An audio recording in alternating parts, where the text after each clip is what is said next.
Hello, bienvenue sur cette chaîne. Je m'appelle Laetitia et je me permets de faire une courte vidéo avant le visionnage du témoignage de François pour remercier la personne qui a interviewé. Ce n'est pas moi. Et elle se reconnaîtra. Et je remercie aussi la participation de François. C'est un travail d'équipe et c'est surtout une très belle rencontre qui a permis cette vidéo. Donc, l'histoire de François, en gros, il raconte son témoignage avec son cancer, son combat, sa guérison et le fait qu'il ait gardé la foi en Dieu. Voilà, bon visionnage et surtout, n'oublie pas, sois curieux, viens et vois. Bonjour François. Bonjour. Comment vas-tu? Moi je vais bien et je suis heureux de vous retrouver. Mais moi de même, dans ce beau cadre que le Seigneur nous a permis d'avoir.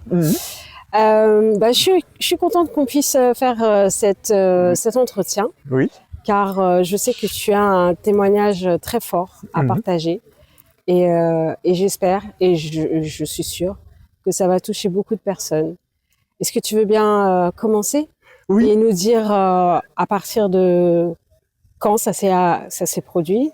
Voilà. Et par où t'es. Alors je vais commencer par rappeler ce qui m'est arrivé. J'ai trois événements qui m'ont marqué. D'abord, il y a eu le décès de mon épouse. On était séparés, mais mon épouse est décédée d'un cancer. D'accord. Et c'était quand? Ça remonte à une quinzaine d'années là. D'accord. Puis, au sein de l'église, j'ai vu beaucoup de malades qui étaient atteints du cancer. Alors, il y a deux exemples qui m'ont beaucoup marqué. C'est parce qu'il y a eu un couple, sa femme a eu un cancer, et lorsque le monsieur a su que sa femme avait un cancer, le monsieur l'a quitté. Et ça m'a beaucoup marqué. Et puis, il y a une dame qui avait un fils qui était attaché à elle, et elle croyait que Dieu allait le guérir. Elle avait la foi. On priait, on faisait des jeûnes, elle priait tout ça. Et puis, elle est décédée aussi du cancer du sein. Et puis, son fils a carrément coupé les liens avec l'Église.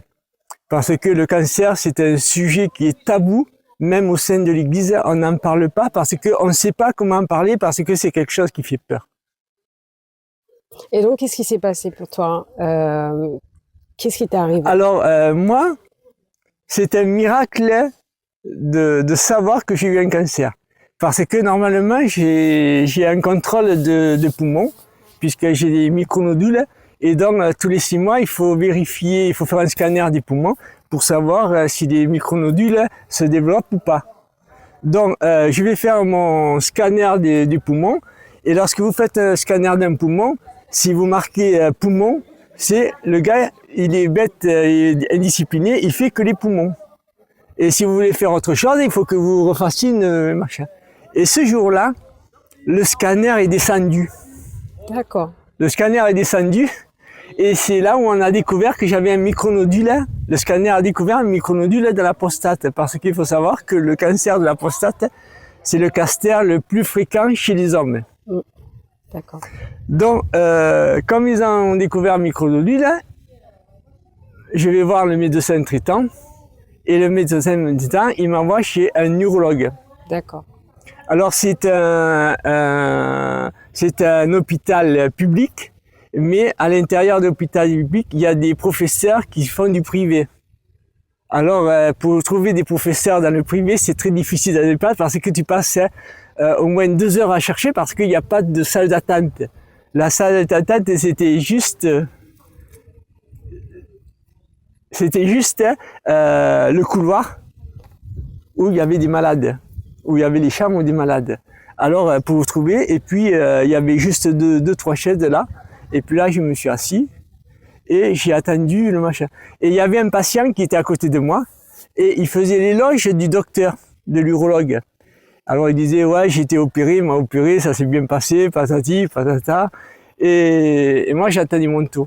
Alors, l'urologue, il vient me chercher, et il me dit, bon, il m'examine, et il me dit, on va reprendre tous les examens, dès le début. Donc, il me fait faire un scanner, Bon, le scanner, je l'avais fait il y avait pas longtemps, donc ça veut dire que le scanner, il révèle que j'ai un micronodule dans la prostate.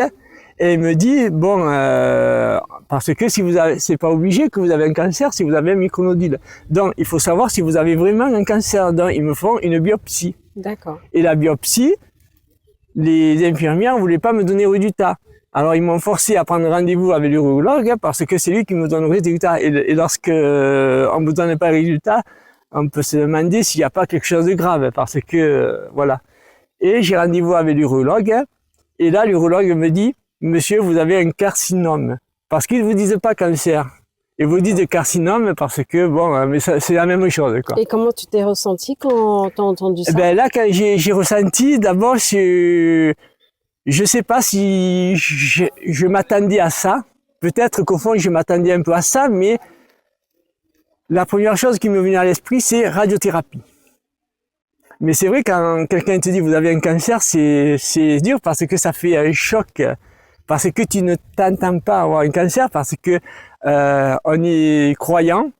Et dans la Bible, il y a beaucoup de promesses. Je vous guérirai, et ainsi de suite. Et le fait d'avoir un cancer, ça a fait quelque chose qui perturbe. Et donc, d'abord, il faut que j'arrive à accepter ce cancer, que j'ai un cancer. Parce qu'en fait, on n'y croit pas. Donc, j'arrive à accepter mon cancer. Et je me révolte contre Dieu parce que je comprends pas pourquoi j'ai un cancer. Même si ça peut venir de plusieurs facteurs, je veux dire, c'est pas parce que vous faites une bonne hygiène alimentaire que vous avez machin que vous pouvez pas avoir un cancer. Et là, je me révolte contre Dieu. Ça dure quelques temps. Et puis là, je demande pardon parce que j'ai compris que Dieu n'était pas obligé de me guérir. Dieu pouvait me guérir, mais il n'était pas obligé. Et là, je demande pardon. Et après, on a commencé à faire tous les 3 mois, on fait des prises de sang pour regarder l'évolution, le PSA. Alors, le PSA, c'est un marqueur. En fait, si vous voulez savoir votre taux de PSA, il faut demander au docteur qui vous marque, quand vous faites des prises de sang, qui vous marque le PSA. Sinon, il vous le fait pas. Il faut le marquer, il faut le demander. Et puis après, mon PSA, c'était... en fait, le PSA, c'est lorsque vous êtes à moins de 4, vous n'avez pas de cancer. Mais si vous dépassez 4, il y a un cancer, quoi. Après, il y a des graduations.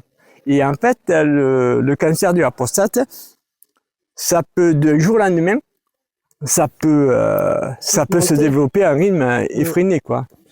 Donc, je passe l'examen tous les 3 mois. Tous les 3 mois, c'est prise de sang, et puis après, ça baisse de quelques millièmes, puis ça augmente de quelques millièmes. Et puis après, il y a un moment où ça prend de l'ampleur. Je vais voir le médecin traitant et je lui demande de faire une radiothérapie. S'il ne peut pas me prescrire rien. Et le médecin traitant, il me dit non, parce que il a connu une dame qui a fait la radiothérapie et en fait, on lui a brûlé tout l'estomac. Et alors, il veut pas prendre de risque, il veut pas faire de radiothérapie. Il me dit que si ça commençait à aggraver, je retournerai voir l'urologue pour me faire opérer. Et là, j'ai dit non. Alors,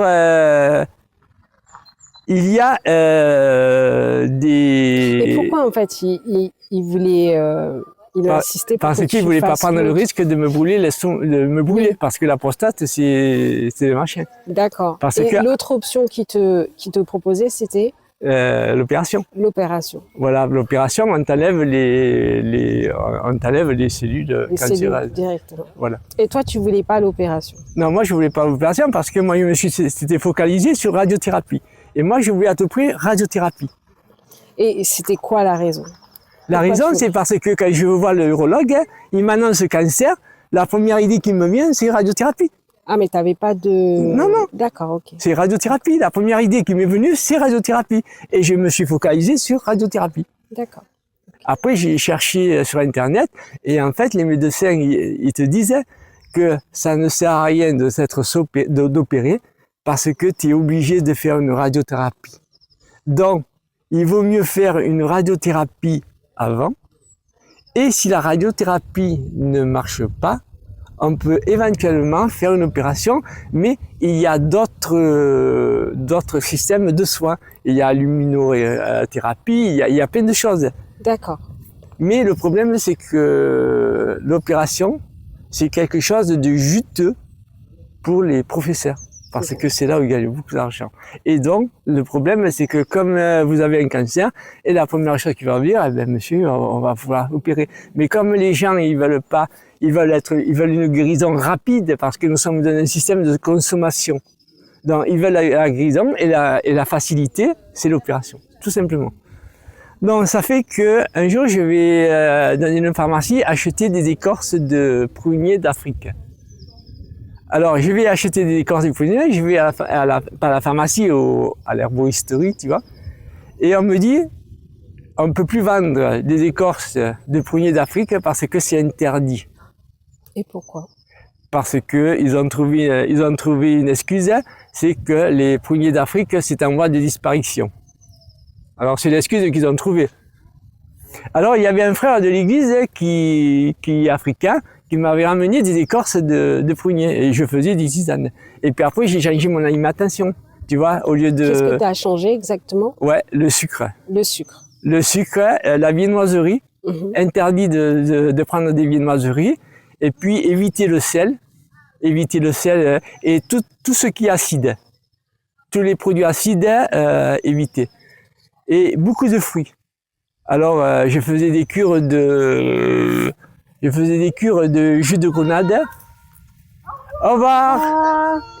Au revoir. Tout ce qui est rouge. Tout ce qui est rouge, pourquoi? Parce que le rouge, c'est la couleur du sang. Et tout ce qui est rouge, machin. Mais le problème qu'il faut faire attention, c'est que il faut éviter les compléments alimentaires. Parce que les compléments alimentaires, si vous en prenez trop, c'est pas bon non plus. Ah. Et si vous en prenez pas assez, c'est pas bon non plus, ça fait aucun effet. Et c'est pour ça, il faut pas non plus surcharger, il faut être à l'écoute de son corps. Donc, je vais acheter et puis je retourne. Et là, je vois un frère au Pérou, ça s'appelle le Pérou, c'est là où il y a l'Arc de Triomphe. Au Pérou, c'était un frère évangélique. Et là, il était avec beaucoup de personnes évangéliques qui venaient d'Amérique du Sud parce qu'ils voulaient visiter l'Europe. Alors, il m'appelle, il me dit, François, viens. Alors, comme il y avait du monde, moi, je voulais pas y aller, je connais. Alors, il me dit, viens. Et puis, bon, j'y vais, et puis, et le frère, il me dit, il dit au frère, voilà, c'est monsieur François, et il a un cancer. Est-ce qu'on peut prier pour lui? Alors, au milieu de tout le monde, et moi, je me méfiais des extravagances évangéliques. Et là, la dame, elle me touche, elle fait la prière, tu vois, elle évoque le machin. Et moi, ce qui m'a marqué, c'est qu'à la fin, elle a dit « Au nom de Jésus-Christ de Nazareth ». Et quand elle a dit ça, ça m'a touché parce que Jésus-Christ de Nazareth, c'est le seul Christ qui guérissait tous les êtres humains qui venaient. Ce n'est pas, quand on prie, on dit « Ouais, au nom de Jésus-Christ », mais après on lui dit « Mais là, c'était précis, c'est Jésus-Christ de Nazareth ». Et moi, j'étais content, j'étais fortifié, mais le lendemain, quand je vais chercher les résultats, ça a été qu'est-ce qui s'est passé? Ça a été une horreur. Alors, j'ai retourné voir le docteur. Le docteur, il regarde ça et dit, il faut faire un scanner. Et en faisant un scanner, on a ciblé les cellules cancéreuses. Et là, je retourne voir le médecin avec les machins, et je lui dis, et il me dit, il regarde les résultats, il me dit, bon, maintenant, il faut faire une radiothérapie en urgence. Alors, je lui ai dit au docteur, eh ben, je vous l'avais dit la dernière fois. Tu vois, on avait perdu encore du temps, tu vois. Parce qu'il m'aurait fait une radiothérapie avant. Au lieu de faire 20 séances de radiothérapie, j'aurais fait peut-être 10 séances ou un truc comme ça, tu vois. Donc, je vais voir un médecin, un radiothérapie, un gars qui est vachement sympa, un gars humain, vraiment humain. Et pour la première fois depuis 2 ans, le gars, il me parle positivement. Il me dit, oui, on peut guérir, tu vois, il est content et tout, tu sais, bien sûr, oui, on peut le guérir, même si c'était faux, tu vois. Mais il avait des paroles positives. Et une parole positive, même si c'est un mensonge, ça vous donne de l'encouragement. Ouais, de l'encouragement. Et de l'espoir. Et moi, j'étais content parce que c'était vraiment positif, tu vois, même si je disais ça à tout le monde, mais c'était positif. Et alors, il était très sympa, il m'a beaucoup accompagné et il m'a fait faire les radiothérapies. Alors, la radiothérapie, c'est quelque chose qui est très compliqué à faire. Parce que d'abord, la première séance, c'est qu'on vous demande de boire beaucoup d'eau 1 heure avant. Il faut que la vessie soit pleine. Parce que si la vessie n'est pas pleine, il ne peut pas vous injecter parce que c'est de la radioactivité qu'on vous injecte. Donc la radioactivité traverse la peau et il va se diriger vers la cellule parce que la cellule est ciblée. Si les cellules sont ciblées, on peut faire de la radiothérapie. Si les cellules ne sont pas ciblées, eh ben, il faut faire un scanner pour faire un ciblage des tumeurs. Et ça, il faut aussi le demander, tu vois, cibler les tumeurs. Où c'est qui sont les tumeurs? Mais aussi, il faut faire aussi un autre examen que j'ai pas annoncé, c'est qu'il faut faire une scintigraphie osseuse. Parce qu'il faut savoir si le cancer reste en place ou si le cancer attaque les autres organes. Et ça, c'est très important. Et là, le docteur, je fais la scintigraphie, le docteur, il vient, tout content, ouais, les examens sont négatifs. Alors, je lui dis, alors j'ai plus de cancer. Et il me dit, si, vous avez un cancer, mais ça se propage pas dans les os, parce que le cancer le plus dangereux, c'est le cancer des os. Donc, je vais faire la radiothérapie. Donc, avant de faire la radio, on vous demande de boire 3-4 verres d'eau. Il faut que la vessie soit pleine, parce qu'on ne peut pas faire, parce qu'en fait, si la vessie est pleine, ça protège. Parce que la vessie elle gonfle et la radioactivité ne passe. Alors je ne sais pas si c'est que la radioactivité ne passe pas dans l'eau, et ça protège la vessie. Donc je fais mes 20 séances. Alors c'est vrai que quand j'arrive à la séance, à la salle d'attente, eh ben, des fois on a envie d'aller aux toilettes parce que vous n'en pouvez plus et vous dites aux infirmières dépêchez-vous. Et en fait ça dure à peu près, une séance de radiothérapie, ça dure à peu près entre 20 et 25 minutes, 30 minutes quand même. Donc vous êtes allongé, on vous met les marqueurs. Alors les marqueurs, c'est on voit le scanner, il regarde les cellules et puis on vous marque sur les silos l'endroit où le rayon doit venir. Et ça, on le fait une fois pour pas que chaque fois que vous venez, qu'on refasse la même chose. C'est pour économiser machin. Et là, je commence mes 20 radiothérapies. Alors, dans la famille, moi, j'en parle à machin. Il me dit, mais ouais, mais tu racontes une radiothérapie, ça brûle, tu vas voir, les gens, ils ont fait radiothérapie, ça s'est mal passé, tout ça. Moi, j'ai passé mes radiothérapies, première, deuxième, troisième, quatrième, cinquième radiothérapie. Et à partir de la 5e radiothérapie, je commence à sentir les brûlures. Mais ça, tu sens qu'il y a quelque chose, ça brûle à l'intérieur. Ça brûle à l'intérieur, ça brûle et tous les machins. Alors moi, j'ai passé ma radiothérapie entre Noël et le jour de l'an. Ah d'accord. Tous les jours ouvrables, alors ça fait comme Noël, le jour de l'an, c'était au milieu de la semaine. Alors j'allais le lundi, le mardi, c'était la fête, le mercredi, c'était férié. Et je venais le vendredi, et le jeudi et le vendredi. Le samedi, il n'y avait pas de radiothérapie. Donc je faisais 4 par semaine. Et à la même heure, et ainsi de suite. Et à la 20e radiothérapie, je termine ma radiothérapie au bout de 20 séances. Et je sens des brûlures. Et les brûlures, ça reste au moins, tu les gardes pendant au moins 5 mois. Ah oui? Ah oui, tu gardes les brûlures, pendant 5 mois, tu as les brûlures. Je fais mon premier contrôle de prise de sang et mon taux de PA chute à 2. Ah, à 2 et quelques. Donc ça veut dire que je suis machin. Mais le problème, c'est que, oui, le docteur me dit, oui, vous êtes guéri. Mais il faut quand même une confirmation. Parce qu'il peut y avoir des rejets, il peut y avoir, ça peut reprendre, machin. Donc, je fais une prise de sang et puis je suis convoqué vers le médecin, vers le radiothérapeute. Le radiothérapeute, il me regarde et il me dit, François, vous êtes spécial. Vous êtes quelqu'un de spécial, il me dit. Moi, je dis non, moi, je suis comme tout le monde. Alors, il me dit, explique-moi comment vous avez fait une radiothérapie. Vous n'avez pas eu des douleurs. En fait, les douleurs, j'ai ressenti, mais ça me gênait pas. Et on vous a pas traité contre les douleurs. Parce que quand vous avez mal, vous avez un traitement pour les douleurs. Parce que des fois, tu as des gens qui ne supportent pas les douleurs. Ils le vivent très mal. Donc, vous avez un traitement. Vous n'avez pas eu de traitement. Et vous avez été guéri rapidement. Parce que ça faisait à peu près 2 ans et demi entre le moment où on a découvert le cancer et le jour de la guérison, ça fait 2 ans et demi. Ma sœur, qui n'est pas chrétienne, elle me dit, ouais, c'est parce qu'on t'a pris à temps.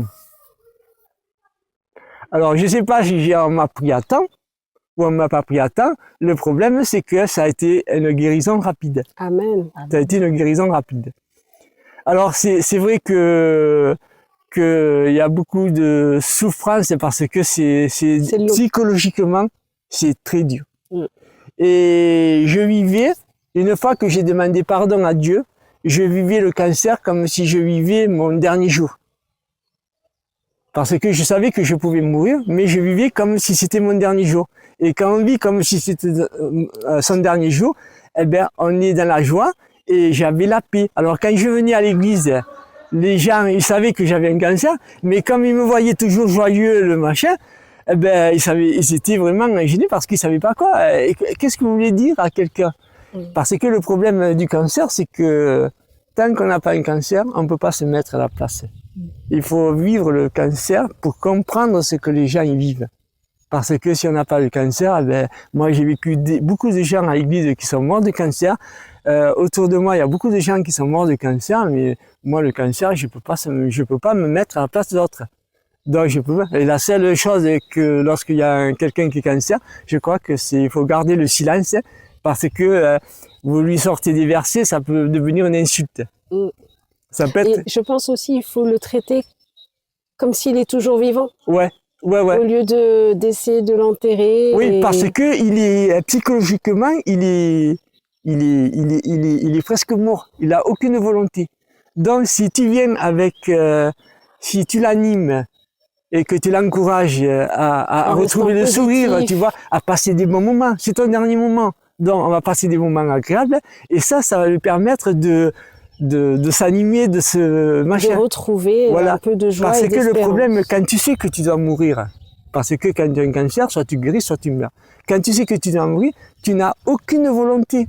Tu te laisses abattre par cette nuit, tu te ronges par la maladie, tu te culpabilises par la maladie, et puis tu ne peux rien faire. Il n'y a que Dieu qui peut faire quelque chose. Mais Dieu n'est pas obligé de le faire non plus. Parce que Dieu, eh ben, il a donné des médecins. Et il faut savoir que le prophète Élisée, lui, il guérissait Naaman. Dieu s'est servi de lui pour guérir Naaman et pour guérir plein de personnes, mais il est mort de maladie. Mais aussi, Dieu a donné un style de vie aussi. Voilà, il y a un style de vie. Et que beaucoup ne suivent pas. Voilà. Et le plus important lorsqu'un cancer, c'est la prévention. Et nous, à tant qu'adventistes, on devait être les champions de la prévention. Ça veut dire quoi? Ça veut dire que je sens rien, parce que vous sentez rien quand vous avez un cancer. On fait de la prévention. Vous avez la sécurité sociale, hein? Vous savez que tous les 2 ans, vous devez faire une mammographie. Et on va vérifier s'il y a des cellules. S'il n'y a pas de cellules, tant mieux. Vous avez le cancer du cholestérol, machin. Tous les 2 ans, vous faites le cancer machin. Et vous avez plein de trucs de cancer parce qu'il faut faire des machins. Il faut pas dire, je sens rien. Mais il faut pas non plus psychoter. Ouais. C'est pas parce que, j'ai peur du cancer. Non, c'est pas bon. Il faut vivre votre vie. Mais de temps en temps, il faut se faire des contrôles régulièrement. C'est clair. Des contrôles réguliers. Et c'est ça que les gens ils ne font pas parce que la mentalité du monde, c'est que j'ai pas mal, donc je suis pas malade. Mm. Alors que le cancer, lui, il est là. Il est là. Je sais pas. Je vais pas voir le docteur. Et puis j'ai des douleurs. Et quand je vais voir le docteur, c'est trop tard. Mm. Alors, j'ai une question pour toi. Oui. Qu'est-ce que tu peux recommander en fait aux gens, pas qui sont malades, mais qui entourent les malades? Alors moi, pour les gens qui entourent les malades, je crois qu'il faut éviter les slogans des versets bibliques s'ils sont chrétiens, parce que ça peut devenir une insulte. Parce que tu peux pas savoir la réaction qu'il peut prendre. Il y a des personnes qui vont pouvoir l'accepter et des personnes qui vont pas l'accepter. Donc ça veut dire que... Autant leur demander. Je crois que le plus important, c'est de ne rien demander, c'est de... Parce qu'ils n'ont pas besoin qu'on leur demande. Il faut peut-être les laisser parler. S'ils ont envie de parler, on les laisse parler. S'ils n'ont pas envie de parler. Mais je crois qu'il faut passer du bon temps avec eux. Parce que le problème du cancer, c'est que c'est une maladie qui fait peur. Et si la personne vous voit triste, parce qu'il sait que vous avez un cancer, le machin, ça va empirer parce qu'il va être complètement machin. Mais par contre, si vous êtes joyeux, vous leur donnez l'envie de vivre. Donc la vie, apporter de la vie. Voilà, il faut leur apporter de la vie. Montrer que vous êtes à ses côtés, que bon, et surtout éviter de parler de cancer parce que lui, il est focalisé là-dessus. Donc, s'il est focalisé là-dessus, qui fait la dépression, vous arrivez, vous lui parlez de cancer, des trucs comme ça. Et le plus important, c'est que tu as toujours des gens autour de toi qui vont te dire, il faut faire ci, il faut faire ça, il faut faire ça, nanana. Et ça va le perturber énormément. Je crois qu'il faut le laisser. Et il faut qu'il fasse une réforme. Enlever le sucre, manger beaucoup de fruits, des fruits rouges. Et aussi faire un peu d'exercice. Exercice. Alors, pour le cancer de la prostate, l'exercice que les médecins conseillent, c'est la marche rapide. Parce que ça muscle les cuisses et ça muscle le truc, c'est la marche rapide. Et puis après, il faut faire du sport. D'accord. Beaucoup de sport. Est-ce qu'il y a autre chose que tu voudrais rajouter? Non. Eh ben, merci beaucoup, François. Voilà. C'était vraiment un plaisir. Et surtout, nous remercions l'Éternel. Oui. Car tu as traversé tout ça. Mais tu donnes ton témoignage pour encourager l'autre. Voilà, c'est le plus important, c'est pour encourager parce que dans la vie, quand vous avez un cancer, il faut se battre jusqu'au dernier jour. Et chaque fois que vous vivez un jour de plus, il faut le considérer comme une victoire et non pas comme une défaite. Amen. Je te remercie beaucoup. Oui, François. merci vous aussi. Passez une bonne journée. À vous aussi. À bientôt. À bientôt. Au revoir.